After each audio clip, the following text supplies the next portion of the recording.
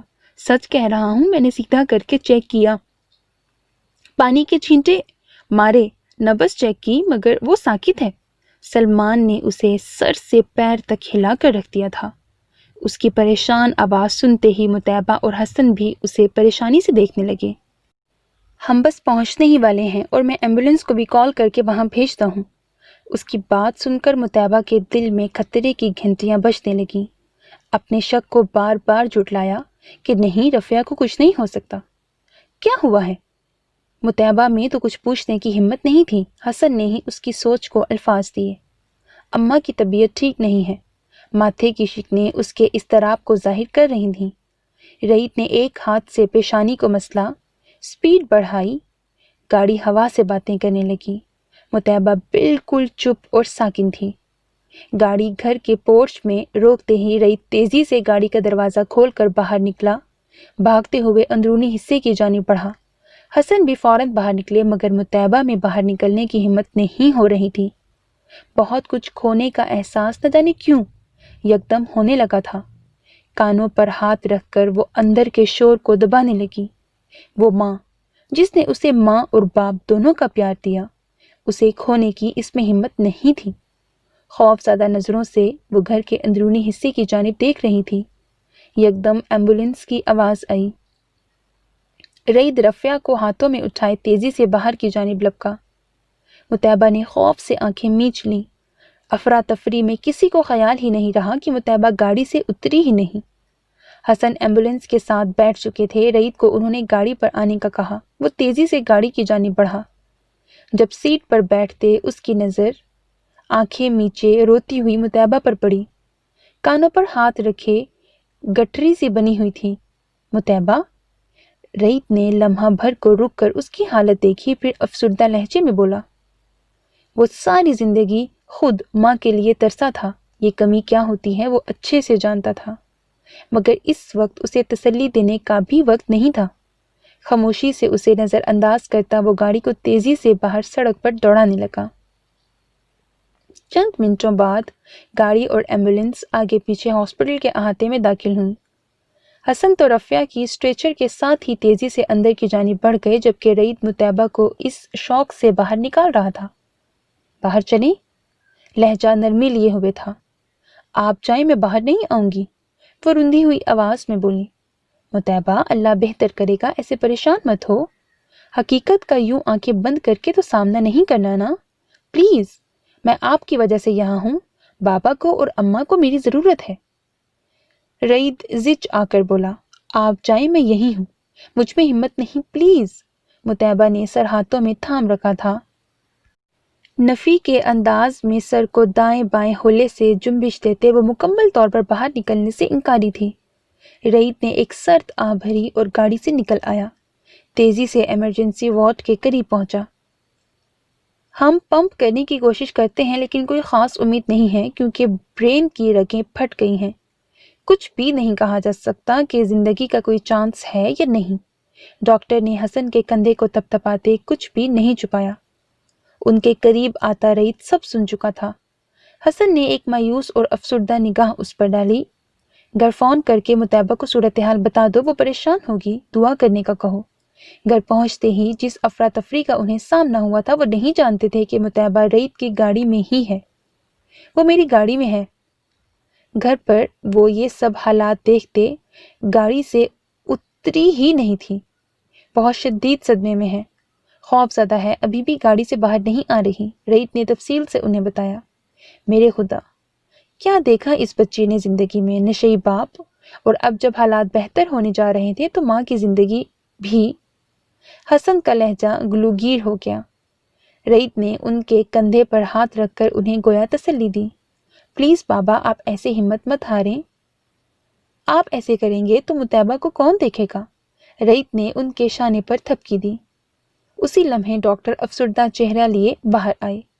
M sorry, آپ کو انہیں ہاسپٹل لانے میں بہت دیر ہو گئی، ہم بچا نہیں سکے۔ حسن سے معذرت کرتا ڈاکٹر مایوسی سے کہہ کر دوسری جانب چل پڑا۔ رعیت اور حسن دونوں شدید شوق کی سی کیفیت میں تھے۔ چند پل تو دونوں اپنی اپنی جگہ سے ہل ہی نہیں پائے۔ رعیت نے خود کو سنبھالا۔ دو آنسو حسن کی آنکھوں سے بہے، جنہیں پونچھ کر انہوں نے خود کو بڑی مشکل سے سنبھالا۔ رعیت تیزی سے ضروری کارروائی کرنے کے لیے ہاسپٹل کی انتظامیہ کی جانب بڑھا۔ حسن پھر سے ایمبولینس میں رفیہ کی ڈیڈ باڈی لیے گھر واپس چلے گئے۔ رعیت کو اپنی گاڑی پر آنے کا کہا۔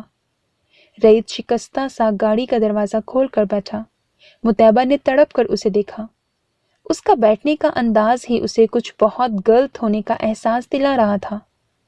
اس احساس سے چھٹکارا پانے کے لیے متعبہ نے اس کے کندھے پر ہاتھ رکھا۔ رعیت نے چونک کر ذرا سا رخ موڑ کر دیکھا۔ امی ٹھیک ہے نا؟ کوئی خطرے والی بات تو نہیں؟ وہ اب بھی آس لگائے بیٹھی تھی۔ رعیت کی آنکھوں میں آنسو لہرائے۔ بمشکل آنسو پیتے اپنے کندھے پر رکھا اس کا ہاتھ تھپ تھپایا، مگر ہونٹوں کا قفل نہیں ٹوٹا۔ کچھ پوچھ رہی ہوں میں، وہ دبی دبی آواز میں اسے گاڑی سٹارٹ کرتا دیکھ کر چلائی۔ ہاتھ ابھی بھی اس کے کاندھے پر تھا۔ رعیت نے چہرہ دوسری جانب موڑ کر اپنے تاثرات چھپانے چاہے، خود میں ہمت پیدا کرنی چاہی اسے سب بتانے کی۔ آپ کچھ کہتے کیوں نہیں؟ پلیز رعیت، پلیز بتا دیں، امی ٹھیک ہے نا؟ خدا کا واسطہ ہے، بتائیں مجھے کچھ۔ اب کی بار وہ بری طرح اس کا کندھا جھنجھوڑ کر چیخی۔ نہیں، رعیت نے یکدم بلند آواز میں کہا۔ وہ وہیں پر ساکت ہو گئی۔ اماں اب رعیت کے الفاظ اس کا ساتھ نہیں دے رہے تھے۔ چپ کریں، جھوٹ بول رہے ہیں آپ، وہ ہذیانی انداز میں بولی۔ آنکھیں، آنسو سب پتھرا گئے تھے۔ یہ سچ ہے، اماں اب اس دنیا میں نہیں۔ رعیت نے ہمت کر کے اسے بتا دیا۔ وہ سچ جو اسے گھر جا کر پتا چلتا، رعیت اسے پہلے سے بتا کر ذہنی طور پر تیار کر رہا تھا۔ متعبہ نے یک لخت اس کے کندھے سے ہاتھ کھینچا۔ چہرے پر شوق کی کیفیت بہت واضح تھی۔ رعیت نے اس کے چہرے سے آنکھیں ہٹا لیں۔ اتنی وحشت اس لمحے اس کے چہرے پر اتر آئی تھی کہ رعیت ششتر رہ گیا۔ گھر کے باہر گاڑی روکتے وہ اپنی سیٹ سے اترا۔ متعبہ کی جانب کا دروازہ کھول کر اسے بازو سے پکڑ کر اتارا، جو کسی روبوٹ کی طرح اس کے ساتھ کھینچتی چلی جا رہی تھی۔ کوئی مزاحمت، کوئی ری ایکشن تھا ہی نہیں، بس خاموش، گمسم۔ کچھ ہی دیر بعد لوگوں کا رش لگ گیا۔ مشال، منزا مسلسل متعبہ کے ساتھ ساتھ تھیں، لوگوں کو بھی سنبھال رہی تھیں۔ شمیم بھی آ چکی تھی اور بھی نہ جانے کون کون موجود تھا۔ متعبہ بس ساکت نظروں سے ماں کے چہرے کو دیکھ رہی تھی، ایک پل کو بھی نظریں نہیں ہٹائی تھیں۔ کون کون اس کے پاس آ کر اس کے گلے لگ کر رو رہا تھا، اسے کچھ ہوش نہیں تھا۔ اس کے انداز نارمل نہیں لگ رہے تھے۔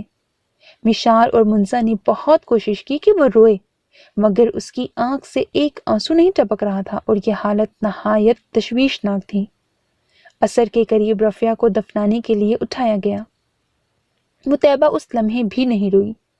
اس کے وجود میں کوئی جنبش ہی نہیں ہو رہی تھی۔ دوپٹہ ڈھلک کر کہاں جا رہا تھا، اس نے ایک بار بھی ہاتھ بڑھا کر ٹھیک نہیں کیا تھا۔ اسے رلاؤ، وہاں موجود کسی عورت نے مشال کو مخاطب کیا۔ متعبہ پلیز یار، رو لو، دل کا غبار ہلکا کر لو۔ مشال نے اسے خود میں بھیجا، مگر وہ ٹس سے مس نہ ہوئی۔ منزا نے بھی اپنی سی کوشش کر لی۔ لوگوں کو کھانا دے کر جیسے ہی وہ لوگ فارغ ہوئیں، مرد جنازہ پڑھ کر واپس آ چکے تھے۔ مشال نے سلمان سے کہا کہ رعیت کو باہر مردوں میں سے بلا کر لائے۔ مشال اور منزا مطیبہ کو اس کے کمرے میں لے کر جا چکی تھیں۔ مطیبہ، آنٹی ابھی اس دنیا میں نہیں ہے، وہ تمہارے پاس نہیں ہے۔ مطیبہ، تم سن رہی ہو؟ جس لمحے رعیت اندر آیا، منزا پھر سے اسے رلانے کی اپنی سی کوشش کر رہی تھی، مگر وہ ویسے ہی بت بنی بیٹھی تھی۔ ہم کب سے اسے رلانے کی کوشش کر رہے ہیں، مگر یہ ذرا سا بھی نہیں روئی، اور یہ کنڈیشن اس کے لیے ٹھیک نہیں ہے۔ کوئی ڈاکٹر بلائیں۔ مشال نے اندر آتے رعیت کو دیکھ کر تمام صورتحال بتائی۔ رعیت نے ایک اچٹتی سی نگاہ مطیبہ کے بے پرواہ حلیے پر ڈالی۔ نہیں، میں دیکھتا ہوں۔ وہ آگے بڑھ کر اس کے سامنے بیڈ پر بیٹھا۔ مطیبہ کے ہاتھ تھام کر اس کی جانب دیکھا جو سامنے کسی غیر مرئی نقطے کو گھور رہی تھی۔ رعیت کے ہاتھ تھامنے پر بھی وہ ویسے ہی بیٹھی رہی۔ مشال اور منزا ایک جانب کھڑی ہو گئیں۔ مطیبہ، اماں اب اس دنیا میں نہیں، اور اس حقیقت کو آپ کو فیس کرنا پڑے گا۔ جتنی جلدی کر لو بہتر ہے۔ رعیت نے بے تاثر اور قدرے سخت لہجہ اپنا کر کہا جو اس کی شخصیت کا خاصا نہیں تھا۔ مطیبہ اس کی بات پر بغیر کوئی رد عمل دیے ویسے ہی بیٹھی رہی۔ رعیت نے اسے کندھوں سے پکڑ کر زور سے جھنجھوڑا۔ آواز آ رہی ہے میری؟ اب کی بار اس کی آواز مزید بلند ہوئی۔ آپ اکیلی ہو اب، نہ آپ کا باپ ہے نہ آپ کی ماں، بالکل اکیلی رہ گئی ہو۔ رعیت نے پھر سے اسے زور زور سے جھنجھوڑا۔ یکدم مطیبہ کی نظریں رعیت کے چہرے پر ٹکیں جو غصے اور دکھ سے اس کی جانب دیکھ رہا تھا۔ اماں نہیں رہی، انہیں میں ان ہاتھوں سے قبر میں اتار کر آیا ہوں، دیکھو میرے ہاتھ۔ رعیت نے سخت لہجے میں اپنے ہاتھ اس کے سامنے کیے۔ مطیبہ اس کے ہاتھ تھام کر ان پر چہرہ رکھ کر یکدم پھوٹ پھوٹ کر رو دی۔ تینوں نے سکھ کا سانس لیا۔ رعیت نے ہاتھ کھینچ کر اسے خود میں سمو لیا۔ نم آنکھیں لیے وہ کچھ نہ بولا، بس اتنا جان گیا تھا کہ وہ اس کے لیے خاص ہے، اور خاص رشتوں اور لوگوں کے سامنے ہی ہم اپنا آپ کھول کر رکھ دیتے ہیں۔ ہر اجنبی کے سامنے ہم اپنے دکھوں پر نہیں روتے۔ چند خاص رشتے اور لوگ ہوتے ہیں جن کے سامنے روتے ہمیں کوئی سوچ، کوئی سبکی محسوس نہیں ہوتی، بس ان کے سامنے دل کا ہر درد رکھ دینا ہوتا ہے۔ مطیبہ کے پاس بھی اب جو خاص رشتہ تھا وہ رعیت تھا۔ جو کسی کے سامنے نہ روئی، وہ اس کے سامنے بکھر بکھر گئی کہ رعیت کو پھر اسے سنبھالنا مشکل ہو گیا۔ نیکسٹ سین۔ ایک ہفتہ ہو گیا تھا رفیہ کی وفات کو۔ آہستہ آہستہ لوگوں کا آنا جانا کم ہو گیا۔ حسن بھی مہمانداری کی وجہ سے اور کچھ مطیبہ کی دل جوئی کی خاطر رکے ہوئے تھے۔ شام میں رعیت کے آفس سے آنے کے بعد حسن اور رعیت کو شام کی چائے دینے کے بعد مطیبہ اپنے کمرے میں کسی کام سے گئی جب حسن نے اپنی واپسی کا ذکر چھیڑ دیا۔ میں سوچ رہا ہوں کہ اس ویکینڈ واپس چلا جاؤں۔ حسن نے رعیت کی جانب منتظر نگاہوں سے دیکھا۔ جی بابا، جیسے آپ کو ٹھیک لگے، رعیت نے خالی کپ سینٹر ٹیبل پر رکھ کر کہا۔ ابھی مطیبہ سے اس نکاح کے حوالے سے بات کرنا مناسب نہیں لگتا۔ میں چند دنوں کے بعد پھر آؤں گا تو ہم مل بیٹھ کر کوئی حل نکالیں گے۔ حسن کی بات پر رعیت نے ایک نظر انہیں دیکھا۔ مطیبہ بھی باہر آ چکی تھی۔ کہاں جانے کی بات کر رہے ہیں؟ مطیبہ نے ان کا آخری جملہ سن لیا تھا۔ بیٹے، بس کام کی کچھ مصروفیت ہے، لہٰذا مجھے واپس جانا ہوگا۔ حسن کی بات پر اس نے ایک خاموش نگاہ حسن اور پھر رعیت پر ڈالی جو اسی کی جانب متوجہ تھا۔ آپ یہاں آ کر اپنا کام نہیں کر سکتے؟ این جی اوز تو یہاں بھی کام کرتے ہیں۔ مطیبہ کی بات پر وہ ہولے سے مسکرائے۔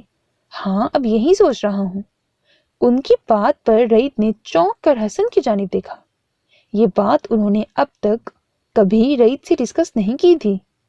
جس بہو کا نکاح ختم کروانے کی باتیں کر رہے تھے اسے اپنا ہمراز بنا رہے ہیں۔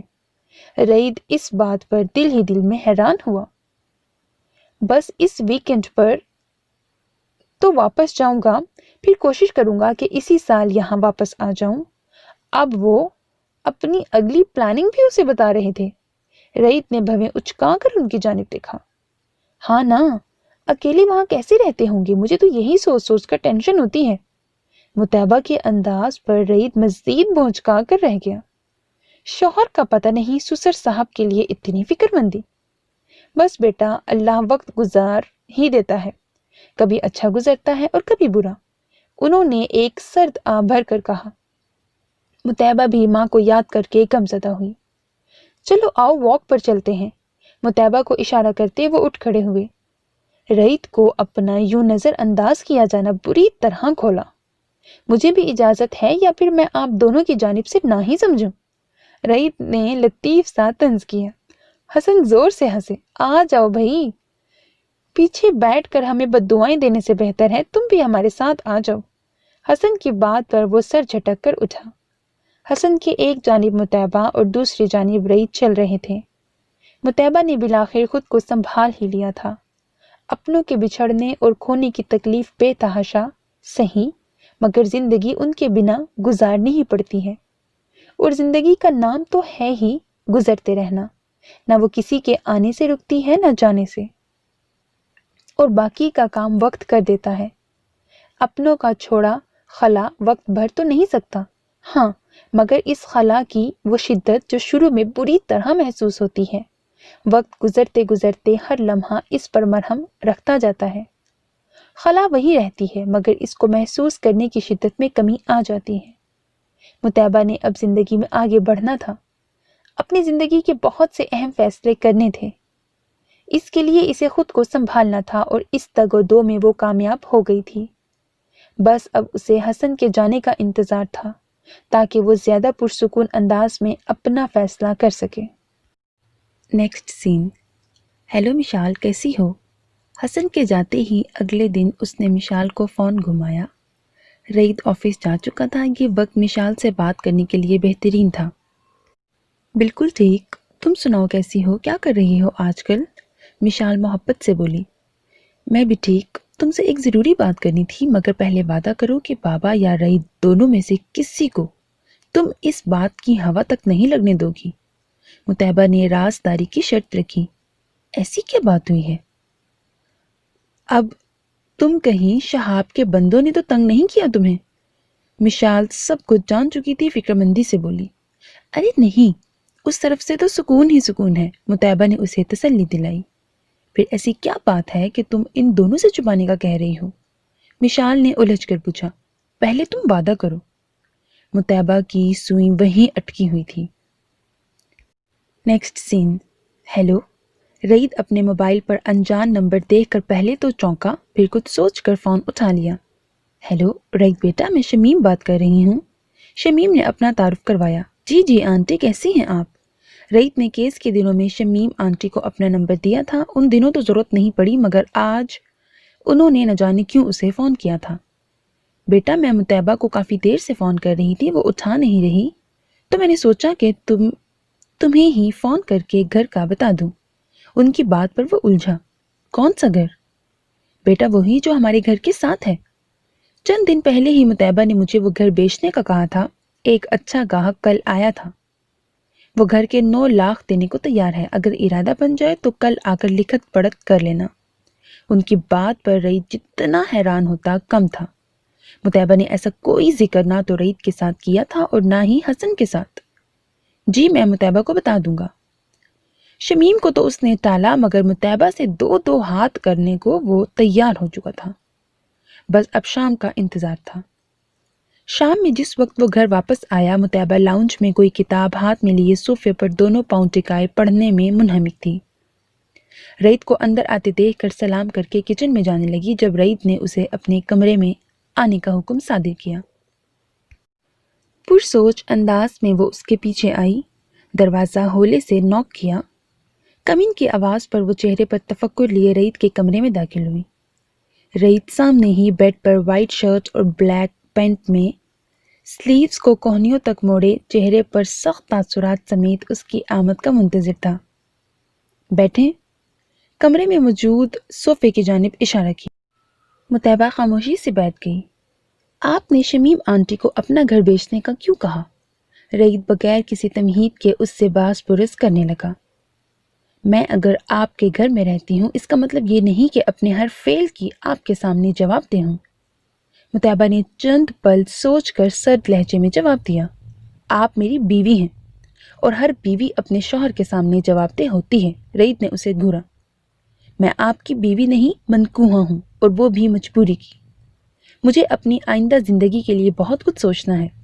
ساری زندگی آپ کے در پر پڑی نہیں رہوں گی، اسی لیے مجھے کچھ پیسوں کی ضرورت تھی اور میں نے وہ گھر بیچنے کا کہا۔ اس سے زیادہ بتانے کی میں پابند نہیں۔ متعبہ کے کورے جواب پر وہ گنگ رہ گیا۔ کیا بات ہے آپ کی؟ فی الحال آپ میرے گھر اور میری چار دیواری میں رہتے ہوئے میری پابند ہیں۔ آپ کو پیسے چاہیے تھے، آپ مجھے بتاتی، مگر یوں گھر بیچنے کی تپ نہیں تھی۔ اور چلیں، اگر بیچ لیا ہے تو وہ ویسے ہی آپ اپنے اکاؤنٹ میں رقم جمع کر لیں۔ آپ کی جتنی ضرورت ہے اس کے لیے میں آپ کو پیسے دے دیتا ہوں۔ رعید کی بات پر اس کا دل کیا اسے جھنجھوڑ کر رکھ دے۔ وہ کیوں اسے اپنے احسانوں تلے دبا کر رکھنا چاہتا تھا؟ مجھے آپ کے پیسوں کی ضرورت نہیں، پڑھی لکھی ہوں، جاب کر سکتی ہوں، اور بہت جلد میں ایسا کروں گی۔ میں مزید اس گھر میں نہیں رہ سکتی، جتنا آپ کو تنگ کرنا تھا کر لیا میں نے۔ میرے خیال میں اب ہمارے راستے الگ الگ ہیں۔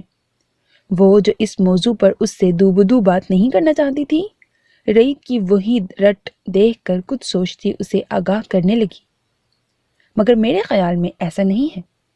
آپ کو جتنا وقت چاہیے اس رشتے کو قبول کرنے کے لیے آپ لے لیں، مگر میں آپ کو اپنی زندگی سے ہرگز بھی بے دخل نہیں کروں گا۔ رعید نے اپنا فیصلہ سنایا۔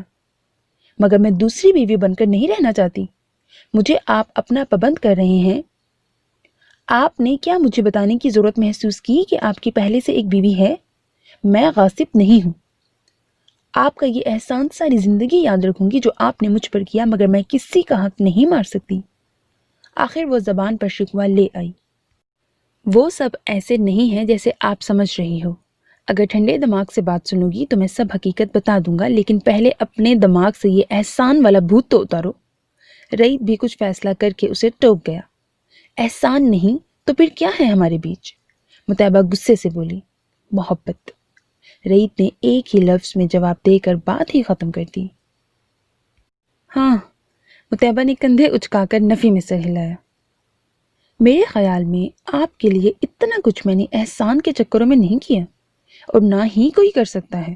ہاں، مگر جو ایک جذبہ اس سب کے پیچھے ہے وہ محبت ہے۔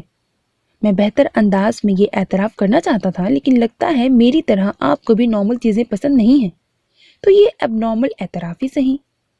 رعید کا مسکراتا لہجہ اسے اور غصہ دلا گیا۔ کسی کے ساتھ چند دن رہ لینے سے محبت نہیں ہوتی، اس طرح تو ہمیں جانوروں سے بھی محبت اور انسیت ہو جاتی ہے۔ متعبہ نے اپنی جانب سے بہت پائیدار جواز ڈھونڈا۔ بالکل ہوتی ہے، مگر انسان اور جانور کی محبت اور اس کے تقاضے الگ ہوتے ہیں۔ رعید کی زو معنی بات پر متعبہ کا دل دھڑکا۔ لیکن میں اس سب کو نہیں مانتی، پلیز۔ میں مزید آپ کے ساتھ نہیں رہ سکتی، متعبہ نے بے چارگی سے کہا، اور میں بھی آپ کو نہیں چھوڑ سکتا۔ یہاں سے نکل کر کہاں جائیں گی؟ رعید کی بات پر وہ استہزائیہ مسکرائی۔ دیکھا، ہمدردی کے تعلق کو آپ محبت کا نام دے رہے ہیں۔ یہی سوچ رہے ہیں کہ میں اکیلی اور لاوارث ہوں، اسی لیے آپ مجھے چھوڑ نہیں سکتے۔ آپ مجبور ہیں مجھے ساتھ رکھنے میں۔ وہ اس کی بات کو کوئی اور ہی رنگ دے گئی۔ آپ کی اس خود ساختہ انا کا کچھ نہیں کیا جا سکتا۔ میں زبردستی کرنے والوں میں سے نہیں، مگر مجھے لگتا ہے کہ آپ سیدھی بات سمجھتی ہی نہیں ہیں۔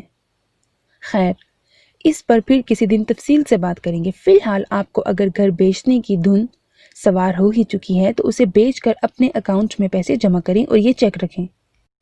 اس سے زیادہ بھی چاہیے ہوں تو بنا کسی جھجک کے کہہ دینا۔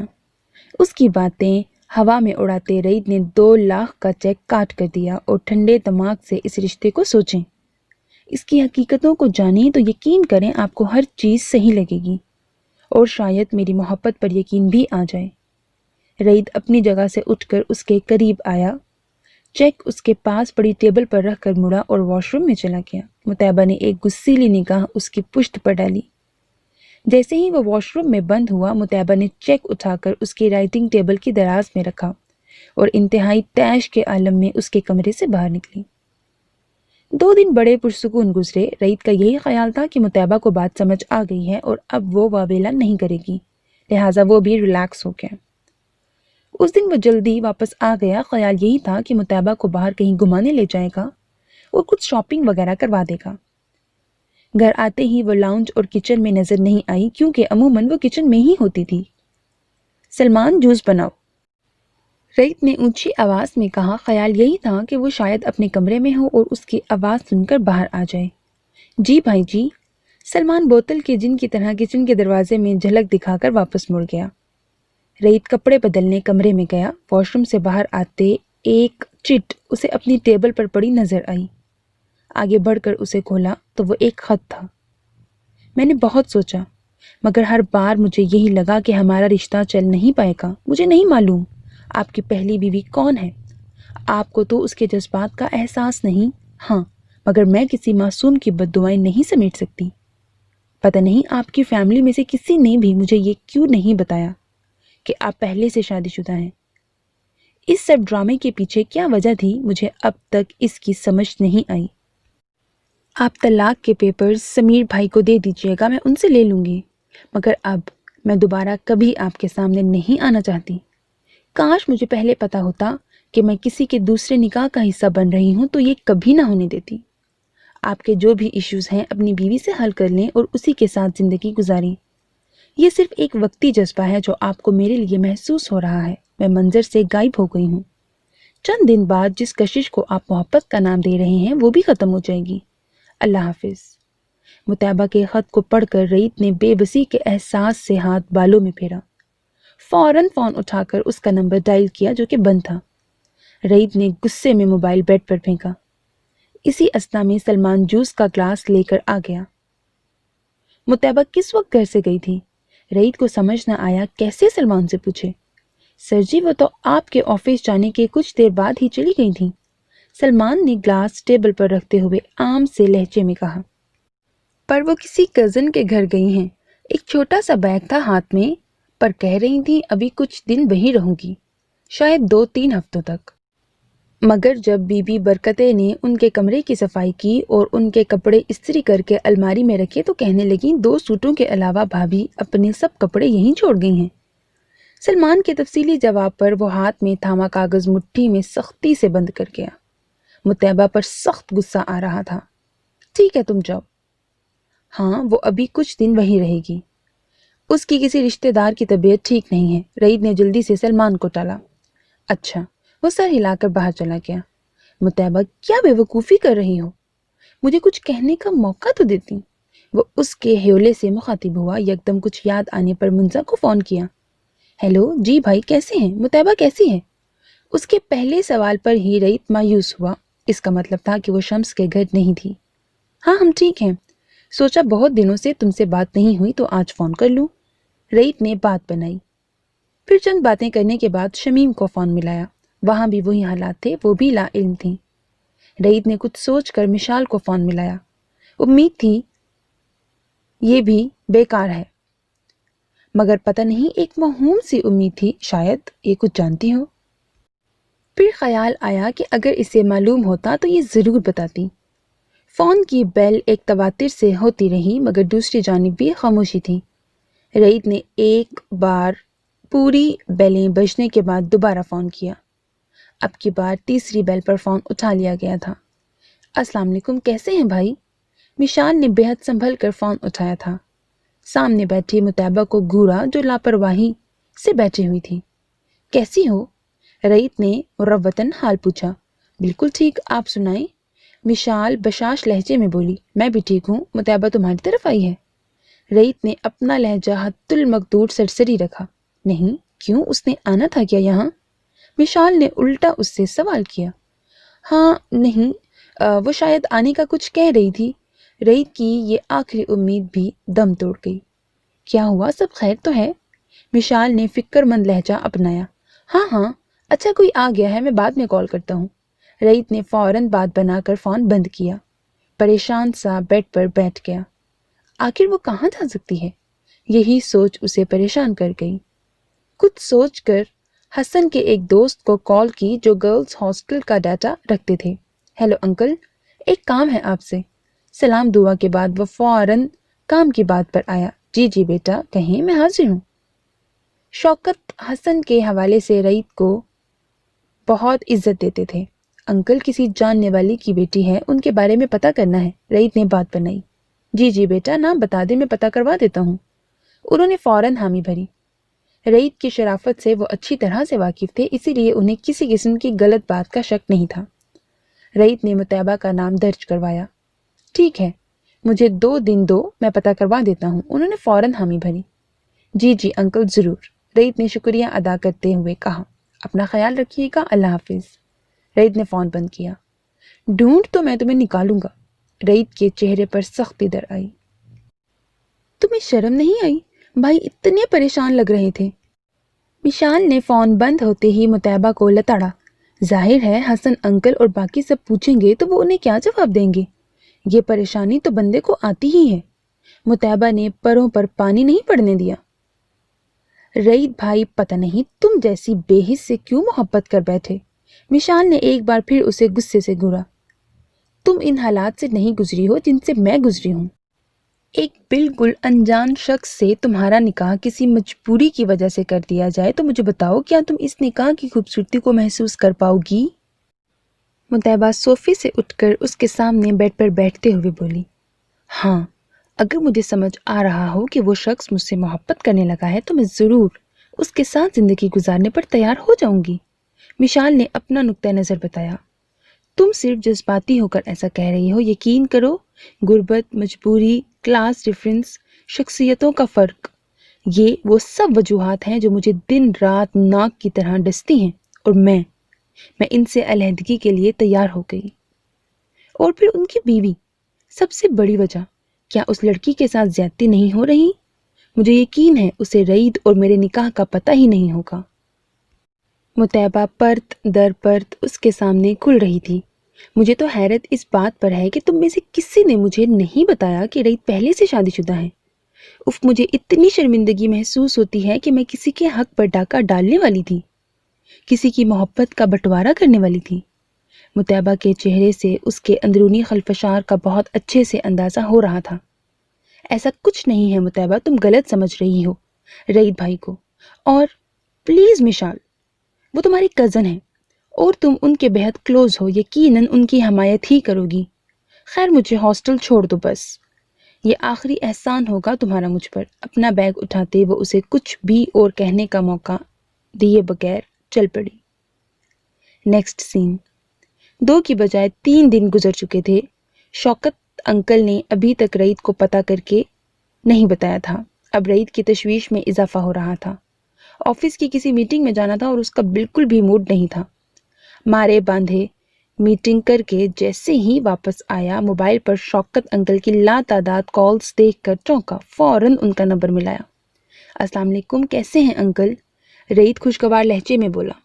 دل مسلسل ایک ہی راگ الاپ رہا تھا، اے کاش اس بے وقوف لڑکی کا پتہ چل جائے۔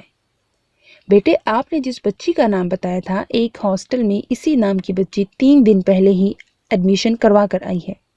ان کی بات سنتے ہی رعیت کو لگا اس کی آدھی پریشانی ختم ہو گئی۔ ٹھیک ہے، آپ ہاسٹل کا ایڈریس مجھے سینڈ کر دیں موبائل پر۔ بہت بہت شکریہ، رعیت تشکر آمیز لہجے میں بولا۔ ارے کوئی بات نہیں بیٹا، وہ محبت سے بولے۔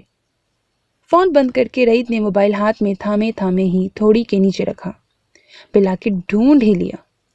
3 دن بعد اس کے چہرے پر مسکراہٹ دوڑی تھی۔ نیکسٹ سین۔ نماز پڑھ کر وہ فارغ ہوئی، دعا مانگنے کے لیے ہاتھ اٹھائے تو نہ جانے کہاں سے 2 بھولے بسرے آنسو آنکھوں کے کناروں پر آ ٹھہرے۔ آنکھیں بند کیں تو کوئی بڑے تمتراک سے آنکھوں کے پردے پر اپنی جاندار مسکراہٹ سمیت چھند سے وارد ہوا۔ مطیبہ نے آنکھیں کھول کر ہاتھوں پر چہرہ جھکا لیا۔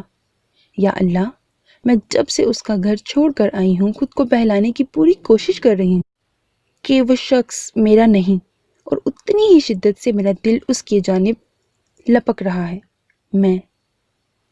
مجھے لگ رہا ہے میں اس کے عشق میں ہار گئی ہوں، میں جو اس سے محبت تک نہیں کرنا چاہتی تھی۔ اٹھتے بیٹھتے دن رات کے کسی لمحے میں وہ میری یادوں سے جاتا ہی نہیں۔ اے اللہ، میرے دل کو اس کے بغیر قرار دے دیں۔ جب وہ میرا ہے ہی نہیں تو میرا دل اس حقیقت کو تسلیم کیوں نہیں کرتا؟ کیوں یہ مجھے عاجز کیے رکھتا ہے؟ وہ سجدے میں گری کتنی ہی دیر اللہ کو اپنے دل کا حال سناتی روتی رہی۔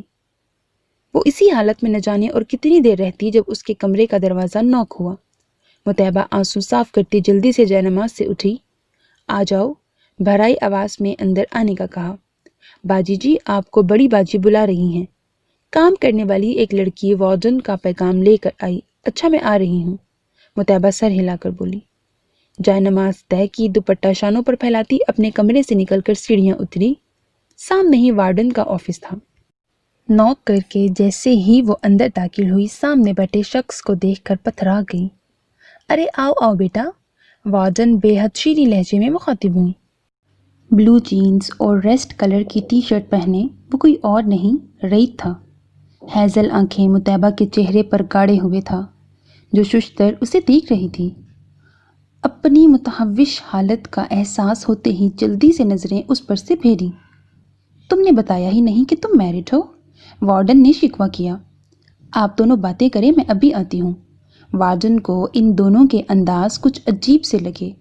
مطیبہ کے چہرے پر موجود نافہم تاثرات اور رعید کی خشمگین نظریں اسے کچھ عجیب سی لگیں، اسی لیے اس نے دونوں کے درمیان سے نکل جانا بہتر سمجھا۔ مطیبہ خاموشی سے ایک جانب ہو گئی۔ وارڈن کے باہر جاتے ہی رعید اپنی جگہ سے اٹھ کر آہستہ روی سے چلتا اس کے مد مقابل آیا، جو نظریں نیچے زمین پر گاڑے کھڑی تھی۔ آپ نے کیا سمجھا تھا؟ کہیں بھی چھپ جاؤ گی؟ رعید کی طنز میں لپٹی آواز پر مطیبہ کی ریڑھ کی ہڈی سنسن آ گئی۔ آپ کو کس نے بتایا ہے میرے یہاں آنے کا؟ مطیبہ نے ہمت کر کے سر اٹھا کر مضبوط لہجے میں اس سے استفسار کیا۔ مجھے کسی کے آسروں کی ضرورت نہیں ہے، میرے اپنے بہت سے سورسز ہیں۔ مشال نے تو میرے ساتھ دشمنی کی ہی ہے، مگر سب سے بڑی دشمنی آپ نے کی ہے۔ رعید نے اسے باور کروایا کہ وہ جان چکا ہے کہ مشال نے اس کا ساتھ دیا۔ مطیبہ مشال سے دل ہی دل میں بدگمان ہوئی۔ مشال سے بدگمان ہونے کی ضرورت نہیں، اس نے آپ کے ساتھ بڑی پکی دوستی نبھائی ہے۔ میں نے کسی اور سورس سے پتہ کروایا ہے۔ رعید اس کے تاثرات سے ہمیشہ کی طرح اس کے اندر کا حال جان گیا۔ مجھے آپ سے کوئی بات نہیں کرنی، میرے خیال میں میرا وقت کافی تھا، مجھے بس آپ کے ساتھ نہیں رہنا، مطیبہ نے پھر ضدی لہجے میں کہا۔ آپ کو میں نے کہا تھا کہ ہم اس سب کو کچھ دنوں بعد ڈسکس کریں گے، لیکن آپ کی عقل شریف میں بہت سی باتیں سماتی نہیں ہیں۔ رعید پرتعصب لہجے میں بولا۔ مجھے کسی بھی بارے میں کچھ نہیں سننا، آپ پلیز یہاں سے تشریف لے جائیں، مطیبہ کاٹ دار لہجے میں بولی۔ اب کی بار رعید کا صبر کا پیمانہ لبریز ہو گیا اور وہ جو انتہائی نرم خو تھا اس وقت شدید طیش میں آ چکا تھا۔ مطیبہ کو کندھوں سے پکڑ کر اس کا رخ اپنی جانب کیا۔ گرفت انتہائی سخت تھی، وہ ڈر ہی تو گئی۔ اتنی بے قدری لڑکی میں نے کبھی نہیں دیکھی۔ کیوں نہیں مان لیتی ہو کہ مجھ سے محبت ہو چکی ہے؟ آپ کی آنکھیں، آپ کا ایک ایک انداز اس بات کی گواہی دیتا ہے کہ محبت کے پھول اس دل میں بھی کھل چکے ہیں۔ انہیں نوچنے پر کیوں تلی ہو؟ رعید کا گمبھیر مگر سخت لہجہ اور پھر اس پر مطیبہ کی ذات کے یہ انکشاف۔ وہ کچھ دیر پہلے ہی تو اللہ کے سامنے اعتراف کر چکی تھی اس سے محبت کا، اب یوں پھر سے وہ سب سوئی جذبات جگانے پر وہ بے بسی کی انتہا کو چھو گئی۔ آنسو تواتر سے اس کی آنکھوں سے بہنے لگے۔ کیوں کروں میں محبت کا اعتراف؟ آپ نے مجھے دھوکے میں رکھا۔ آپ کی زندگی میں کوئی اور بھی ہے۔ میں ایسے کسی دل میں اپنی جگہ نہیں بنانا چاہتی جہاں پہلے سے کسی کا راج ہو۔ مجھے جگہ نہیں بنانی، مجھے راج کرنا ہے۔ اس کی معصوم سی خواہش اور اس پر اتنا ہٹ دھرم اعتراف رعید کے غصے کو جھاگ کی طرح بٹھا گیا۔ رعید کی گرفت نرم ہوئی مگر ختم نہیں ہوئی۔ تو میری جان، آپ کا ہی راج ہے۔ میری پہلی بیوی نہیں، صرف منکوہا تھی، مشال کی بڑی بہن۔ مجھے نہیں معلوم وہ کب مجھے پسند کرنے لگی۔ اسے کچھ سال پہلے کینسر ڈائیگنوز ہوا تھا، آخری سٹیج تھی، ڈاکٹر نے چند ماہ کا وقت بتایا۔ تب اس نے مشال اور باقی گھر والوں کے سامنے یہ انکشاف کیا کہ وہ مرتے وقت میرے نام سے مرنا چاہتی ہے۔ میری بہت اچھی دوست تھی، مجھے کبھی اس نے احساس نہیں ہونے دیا تھا۔ بس اس کی آخری خواہش پوری کرنے کے لیے میں نے اس سے نکاح کیا تھا، صرف نکاح، بیوی نہیں بنایا تھا۔ اس کے لیے یہ اطمینان ہی بہت تھا کہ وہ میرے نام سے اس دنیا سے گئی۔ اگر میرا نام کسی کے کام آ گیا تو اس میں کیا برائی تھی؟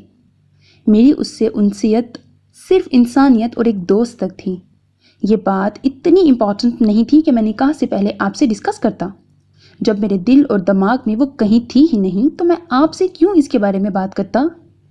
رئیت نے آخر کار اس حقیقت پر سے پردہ اٹھا ہی دیا تھا جو مطیبہ کو بے چین کیے ہوئے تھی۔ میری پہلی اور آخری بیوی صرف آپ ہو اور رہو گی۔ رئیت نے اپنی محبت پاش نظریں اس کے چہرے کے ایک ایک نقش پر اٹکائیں۔ اور اگر یہ ہمدردی کا بخار بعد میں بھی رہا تو کیا آپ نکاح کرتے ہی جائیں گے؟ مطیبہ کا لہجہ اب بھی خفا تھا۔ رئیت اس کے منہ پھلا کر ایک نیا شکوہ نکالنے پر کہا لگائے بغیر نہیں رہ سکا۔ نہیں جناب، میں لڑکیوں کو کہوں گا اب میں پورے کا پورا ایک ہی بندی کا ہوں، سو اب کسی اور کو تلاش کریں۔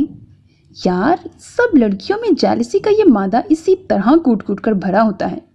رئیت نفی میں سر ہلاتے بمشکل مسکراہٹ روک کر بولا، آپ کو کیا پتا مجھے یہ بات کتنی بری طرح کھل رہی تھی کہ ایک تو مجبوری میں مجھ سے نکاح ہوا، وہ بھی دوسرا، اور اس پر محبت کا اعتراف بھی دھڑلے سے ہو رہا ہے۔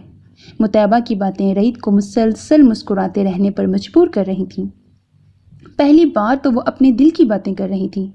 رئیت کا بس نہیں چل رہا تھا کہ کتنی محبتیں اس پر نچھاور کر دیتا۔ محبت سے اسے خود میں سمویا۔ میں سمجھا تھا کہ میری محبت دیکھنے کے بعد اتنی عقل آ جائے گی کہ پہلی جو کوئی بھی تھی اب تو صرف آپ ہی آپ ہو، لیکن نہیں، آپ کی جذباتی، انا اور خودداری والی فطرت نے آپ کو مجھ سے دور کرنے میں کوئی کسر نہیں چھوڑی۔ رئیت کا لہجہ ہلکی سی خفگی لیے ہوئے تھا۔ مطیبہ خاموش اس کے ساتھ لگی، بس اس کی موجودگی کا یقین کر رہی تھی۔ I figured it out from black and white, seconds and hours. Maybe they had to take some time. I know how it goes. I know how it goes from wrong and right, silence and sound. Did they ever hold each other tight like us? Did they ever fight like us? You and I. We don't wanna be like them. We can make it till the end. Nothing can come between us. You and I. اسے ساتھ لگائے رئیت نے چند لائنیں پڑھیں۔ مطیبہ آنکھیں بند کیے اس کی محبت کی سچائی کو محسوس کر رہی تھی۔ سوری نہیں بولو گی؟ مجھے 3 دن مسلسل اس اذیت میں رکھنے کے لیے کہ شاید میں نے آپ کو کھو دیا ہے؟ رئیت نے اس کی خاموشی کو محسوس کرتے اسے بولنے پر اکسایا۔ کیوں کروں سوری جب میں غلط ہی نہیں تھی؟ جو بھی تھا آپ کو پہلے ہی مجھے یہ سب بتا دینا چاہیے تھا۔ یہ وارننگ ہے کہ اگر آئندہ مجھ سے کوئی بات چھپائی تو میں ہر چیز داؤ پر لگا دوں گی۔ مطیبہ کے ضدی لہجے پر وہ مسکراہٹ دباتا بھویں اچکا کر اس کے انداز دیکھنے لگا، جو اس کے کندھے سے سر اٹھائے مزے سے بول رہی تھی۔ یعنی ہر حال میں نقصان میرا ہی کروانا ہے۔ خیر، میرے پاس بھی بہت سی ترکیبیں ہیں جو آپ کو آئندہ میری زندگی سے نکلنے نہیں دیں گی۔ رئیت کی بات پر اس نے سوالیہ نظروں سے اسے دیکھا۔ باقی کی باتیں گھر چل کر نہ کر لیں؟ یہ نہ ہو آپ کی میڈم نے یہاں کوئی خفیہ کیمرہ لگایا ہو اور ہمارے ملاپ پر انہیں مفت میں فلم دیکھنے کا موقع مل رہا ہو۔ رئیت کی بات پر اسے اپنی حالت اور جگہ کا اندازہ ہوا، فوراً فاصلہ پیدا کیا۔ اپنا بیگ لے آؤ، ابھی تو وہ چیک واپس میری دراز میں رکھنے پر بھی لڑائی کرنی ہے۔ رئیت نے اسے تنبیہ کی، مگر یہ پیار بری دھمکی مطیبہ کو آفس سے نکلتے ہوئے مسکرانے پر مجبور کر گئی۔ نیکسٹ سین۔ بس کریں رئیت، اب مجھ میں اور اس خوفناک جگہ پر رہنے کی ہمت نہیں ہے۔ ساری رات ڈرتے ہوئے گزرتی ہے کہ کہیں کوئی شیر آ کر ہمیں کھا نہ جائے۔ 2 دن ہو گئے تھے انہیں ان جنگلوں میں۔ رئیت نے اپنا وعدہ پورا کیا تھا، ہنی مون کسی جنگل میں منانے کا۔ بسوں پر خوار ہوتے وہ شمالی علاقہ جات کی خوبصورتیوں سے لطف اندوز ہوتے 2 دن سے ان جنگلوں میں رہ رہے تھے۔ میں نے تو ابھی پورا ہفتہ یہیں گزارنا ہے۔ سامنے آبشار سے بہتے پانی کو دیکھتے وہ کچھ اور پھیل کر پتھروں پر اس کے قریب ہوا۔ مجھے نہیں رہنا، میں بابا سے کہتی ہوں مجھے واپس بلائیں، جیسے بھی خود ہی رہیں اس خوفناک جنگل میں۔ اس کے تنگ ہوتے گھیرے پر اسے گھورتے وہ نروٹھے انداز میں بولی۔ حسن ان دنوں پاکستان آئے ہوئے تھے، آہستہ آہستہ اپنا آفس یہاں سیٹ کر رہے تھے۔ ان کی واپسی پر انہوں نے آخری بار دبئی جانا تھا اور سب وائنڈ اپ کر کے چند دنوں میں ہمیشہ کے لیے پاکستان آنے کا ارادہ کر لیا تھا۔ اچھا، شوہر کو چھوڑ کر خود جناب واپسی کا سفر کریں گی؟ رئیت نے اس کی ہوا سے باتیں چھوٹے بالوں کی لٹوں کو محبت سے چھوا۔ کیونکہ مجھے ابھی بہت سارا جینا ہے، وہ اس کے کندھے پر سر ٹکا کر مزے سے بولی۔ ابھی تو آپ کی محبت کو محسوس کرنا شروع کیا ہے، ابھی تو مجھے زندگی سے پیار ہوا ہے۔ مطیبہ اب بلا جھجک اس سے اظہار کرتی تھی اپنی شدتوں اور محبتوں کا۔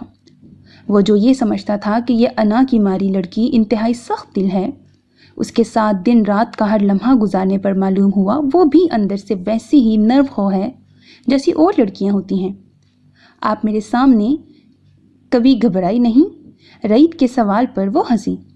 بہت بار، خاص طور پر آپ کی نظروں میں دیکھنے کی مجھ میں کبھی ہمت نہیں ہوتی تھی۔ آپ کی نظریں اتنا شور مچاتی ہیں اور ایسے دیکھتی ہیں جیسے اندر باہر کے سب راز جان لیں گی۔ مطیبہ کھوئے ہوئے انداز میں بولتی جا رہی تھی۔ کیا اب بھی؟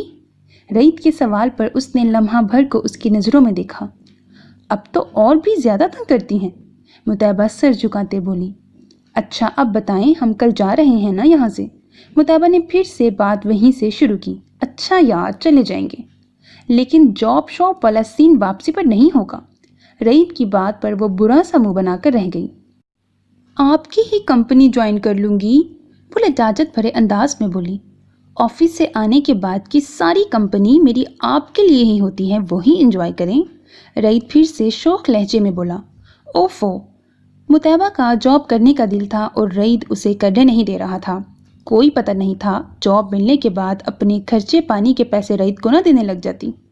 ابھی اسے اس خودداری کے خول سے باہر آنے کے لیے کچھ وقت چاہیے تھا اور رعیت کو یہ وقت بہت سوچ سمجھ کر گزارنا تھا کہ اس کی یہ عادت ختم بھی ہو مگر اس سب میں اسے ٹھیس نہ پہنچے۔ میرے بچے آ جائیں گے نا آپ کو کمپنی دینے، بس کچھ دیر صبر کر لیں۔ رعیت کو پھر سے پٹری سے اترتے دیکھ کر مطیبہ کا دل کیا اپنا سر پیٹ لے۔ وہ اپنی محبت سے اسے اتنا زج کرتا تھا کہ دھونس جمائے بنا وہ اپنی ہر بات منوا لیتا تھا، اور یہی اہمیت اور محبت مطیبہ کو اس کی ہر بات پر سر جھکا دینے پر مجبور کر دیتی تھی۔ مرد کا جو روپ اب اس نے رعیت کی صورت میں دیکھا تھا وہ اسے حیران کرنے کے ساتھ ساتھ مطیبہ کو معتبر بناتا تھا۔ پھر وہ کیسے اس پیارے شخص کا دل دکھاتی، اور اسے اب کبھی اس کا دل دکھانا بھی نہیں تھا، جہاں صرف اس کا ہی راج تھا۔ ختم شد۔ آج میری ایک بہت ہی پیاری سی لسنر مہوش انصاری کا برتھ ڈے ہے، so happy birth day Mehwish, جنم دن کی ڈھیر ساری شبھ کامنائیں، ہمیشہ خوش رہو، سدا مسکراتی رہو، سدا سہاگن رہو، پر سہاگ آنے کے بعد تو خوش رہیں ہمیشہ dear. Happy birth day again. وہ الگ بات ہے کہ ایک اور سال پرانی ہو گئی تیری الٹ جوانی۔ اور لاسٹ میں آپ کو، جیسا کہ آپ نے ریکویسٹ کی تھی کہ کوئی موٹیویشنل غزل میں آپ کو ڈیڈیکیٹ کروں، تو مجھے بچپن سے ہی جو ایک غزل بڑا اچھی لگتی ہے، بڑا اچھی نہیں، بڑی اچھی لگتی ہے، تو میں آپ کو وہ سناتی ہوں، امید ہے آپ کو پسند آئے گی، اور اس میں ایک ہڈن میسج بھی ہے۔ تسکین نہ ہو جس سے وہ راز بدل ڈالو، جو راز نہ رکھ پائے وہ ہم راز بدل ڈالو، پرسوز دلوں کو جو مسکان نہ دے پائے، سر ہی نہ ملے جس سے وہ سانس بدل ڈالو۔ تم نے بھی سنی ہوگی بڑی عام کہاوت ہے، تم نے بھی سنی ہوگی بڑی عام کہاوت ہے، انجام کا ہو خطرہ آغاز بدل ڈالو۔ دشمن کے ارادوں کو ظاہر ہے اگر کرنا، تم کھیل وہی کھیلو، بس انداز بدل ڈالو۔ اے دوست کرو ہمت، کچھ دور سویرا ہے، چاہتے ہو اگر منزل پرواز بدل ڈالو، چاہتے ہو اگر منزل پرواز بدل ڈالو۔ So many happy returns of the day. امید کروں گی آپ کا دن بہت اچھا گزرا ہوگا۔ اپنا بہت خیال رکھیے گا، نیک تمناؤں کے ساتھ، اللہ حافظ۔